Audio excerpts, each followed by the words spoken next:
चीन को कैसे नरेंद्र मोदी निपटा रहे हैं वो आज आपको देखना चाहिए कि एनएसए अजीत डोभाल ने चीन के विदेश मंत्री से आज मुलाकात की और इसमें चीन के सामने बैठकर पाकिस्तान के आतंकवाद का मुद्दा उठा दिया। अजीत डोभाल ने चीन में घुसकर कहा कि क्षेत्रीय स्थिरता के लिए सभी प्रकार के आतंकवाद का मुकाबला करने की जरूरत है। वहीं चीन के विदेश मंत्री ने कहा कि भारत और चीन को अच्छे पड़ोसी और दोस्ती की तरफ बढ़ना चाहिए। दो प्राचीन सभ्यताओं के ऐतिहासिक ज्ञान का प्रदर्शन करना चाहिए। संवेदनशील मुद्दों को ठीक से संभालना चाहिए। दोनों देशों को बॉर्डर के आसपास के इलाकों में शांति और सौहार्द बनाए रखना चाहिए। यानी भारत ने चीन में जाकर आतंकवाद के मुद्दे पर खरी खरी सुना दी। नरेंद्र मोदी ने अजीत डोभाल को कहा कि जाइए कायदे से इसको सुना के आइए कि तुम जो जिसका साथ देते हो ना, वो 2 कौड़ी का पाकिस्तान, वो तुमसे पैसे लेता है लेकिन हमारे यहां आतंकी भेजता है, इसको समझो। तो चीन के सामने बैठकर अजीत डोभाल सुना कर आए। वहीं चीन भी अब भारत से दोस्ती की बातें कर रहा है। चीन भारत के साथ संबंध सुधारने की बातों पर जोर दे रहा है। यह है नया भारत। और चीन संबंध सुधारने की बातें इसलिए कर रहा है क्योंकि भारत हर मंच पर पाकिस्तान और उसके दोस्तों को एक्सपोज करता चला जा रहा है। चीन में ही एससीओ यानी शांघाई कोऑपरेशन ऑर्गेनाइजेशन की मीटिंग हो रही है, जिसमें चीन भी है और पाकिस्तान भी है। भारत ने एससीओ की मीटिंग में ही चीन पाकिस्तान के सामने साफ साफ कह दिया कि लश्कर और जैश जैसे आतंकवादी संगठन बड़ा खतरा है। सीमा पार से आतंकवादी हमले होते हैं। आतंकी हमलों के गुनहगार, उनके ऑर्गेनाइजर्स और फाइनेंसर्स सबको जवाबदेह ठहराएंगे। इसके अलावा एससीओ की मीटिंग में एनएसए अजीत डोभाल ने आतंकवाद पर दोहरा रवैया अपनाने वालों की भी क्लास लगाई। अजीत डोभाल ने कहा कि किसी भी तरह की आतंकी घटना जिसमें सीमा पार आतंकवाद भी शामिल है, यह मानवता के खिलाफ क्राइम है बॉस। इस मीटिंग में एनएसए ने ऑपरेशन सिंदूर का भी जिक्र किया और बताया कि कैसे भारत ने आतंकी ठिकानों को तबाह किया। यानी भारत ने चीन में बैठकर चीन को बताया कि तुम्हारा दोस्त पाकिस्तान जो कर रहा है उसको समझो और यह नहीं चल सकता। उधर आज ही पीएम मोदी ने भी ऑपरेशन सिंदूर का जिक्र किया और कहा कि 22 मिनट में ही भारत ने मेड इन इंडिया हथियारों से दुश्मन को घुटने टेकने पर मजबूर कर दिया। एक बार पीएम मोदी ने आज क्या कहा है, जरा उसको भी सुनिए। हाल में दुनिया ने यह भी देखा है कि भारत का सामर्थ्य क्या है। ऑपरेशन सिंदूर आतंकवाद के खिलाफ भारत की कठोर नीति को दुनिया के सामने एकदम स्पष्ट कर दिया है। हमने दिखा दिया है कि भारतीयों का खून बहाने वाले आतंकियों के लिए कोई भी ठिकाना सुरक्षित नहीं है।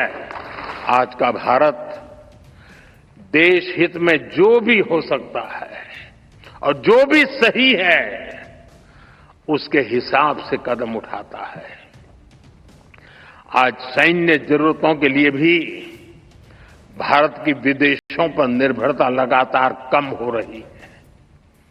हम डिफेंस सेक्टर में आत्मनिर्भर हो रहे हैं और इसका प्रभाव हमने ऑपरेशन सिंदूर के दौरान भी देखा है।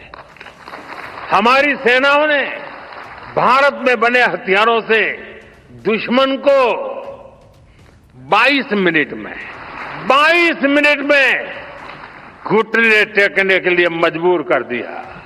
मुझे विश्वास है आने वाले समय में मेड इन इंडिया हथियारों का डंका पूरी दुनिया में बजेगा। यानी प्रधानमंत्री नरेंद्र मोदी पाकिस्तान को उसके जख्मों को भुलाने नहीं दे रहे, ऊपर से पूरी दुनिया में उसे एक्सपोज करने का काम लगातार चल रहा है। नरेंद्र मोदी ने पाकिस्तान को 22 मिनट में निपटाने की बात की और अब भारत चीन को घर में घुसकर सुना रहा है। अजीत डोभाल को इसलिए पीएम मोदी ने चीन भेजा है। अजीत डोभाल एससीओ देशों के टॉप नेशनल सिक्योरिटी अधिकारियों के सम्मेलन में हिस्सा लेने बीजिंग गए हुए हैं। वहां एनएसए डोभाल ने चीन के विदेश मंत्री से अलग से मुलाकात की है। अजीत डोभाल की चीन के विदेश मंत्री के साथ इस मुलाकात से पाकिस्तान को भी तगड़ा झटका लगा है, क्योंकि चीन ने अजीत डोभाल से मीटिंग के बाद ऐसे बयान भी दिए जिससे दिख रहा है कि भारत की डोज का तगड़ा असर पड़ा है। क्योंकि चीन के विदेश मंत्री ने खुद माना कि भारत के साथ रिश्ते सुधरे हैं। यह चीन के विदेश मंत्री कह रहे हैं।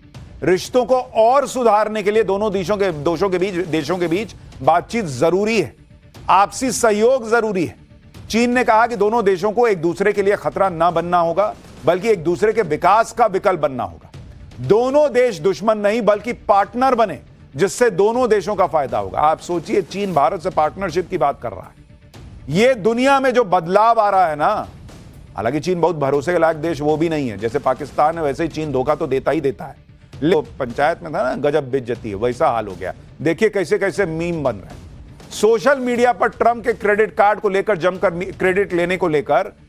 भाई क्रेडिट कार्ड आप वैसे यूज करते होंगे स्वाइप वाला, यहां क्रेडिट लेने वाला क्रेडिट कार्ड जो लेके चल रहे हैं, उनका मीम बन रहा है। जैसे इस मीम में ट्रंप खुद को खुद नोबेल अवार्ड देते दिख रहे हैं। एक और मीम आपको दिखाता हूं, बड़ा वायरल हो रहा है। इसमें ट्रंप भारत, चीन, रूस और ईरान के मुद्दों को सुलझाने का क्रेडिट लेते दिख रहे हैं, जबकि ये सारे देश इनकार कर रहे हैं। भाई उन्होंने कहा, ट्रंप को देखिए, एक तरफ दिख रहा है ट्रंप कह रहे हैं I made a deal with Xi Jinping, कह रहे हैं ना मैंने तो नहीं किया। फिर उन्होंने कहा आई नेगोशिएटेड सीज फायर, मोदी ने कहा कि ना इसने नहीं किया। ईरान कॉल्ड मी, ईरान कह रहा ना हमने तो कॉल ही नहीं किया। ये ऐसे मीम चल रहे हैं और ये सच्चाई भाई है। मीम देखिए जिसमें ईरान पर बम बरसते भी दिख रहे हैं और ट्रंप की इमेज के नीचे लिखा है चलो अब शांति की बात करते हैं। सबसे शानदार मीम तो यह है जिसमें ट्रंप के हाथ में एक प्ले कार्ड है और इसमें लिखा है कि ईरान न्यूक्लियर हथियार बना सकता है अगर खमेनेई ट्रंप को नोबेल अवार्ड के लिए नॉमिनेट कर देते हैं।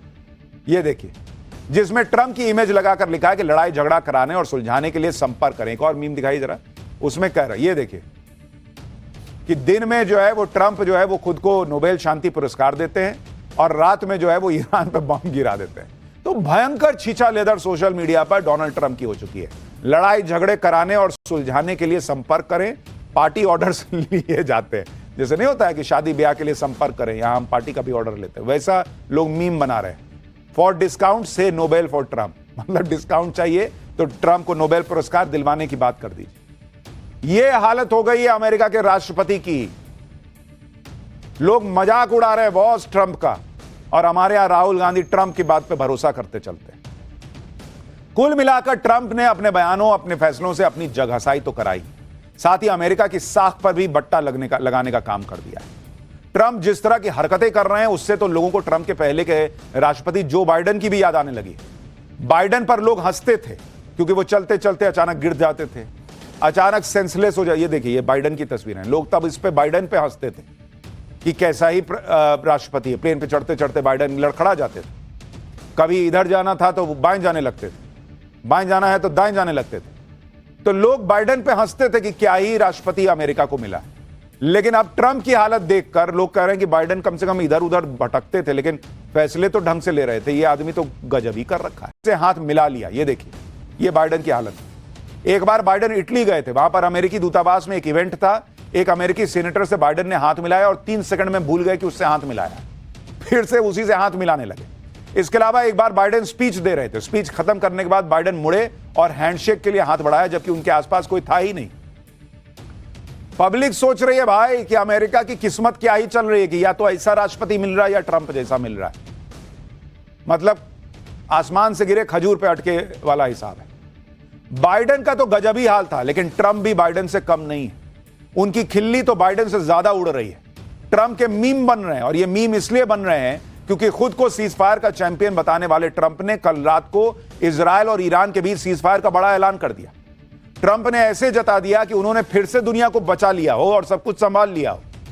वर्ल्ड वॉर 3 मान लो रोक दिया हो, मिडिल ईस्ट में मान लो उन्होंने शांति ही ला दी हो।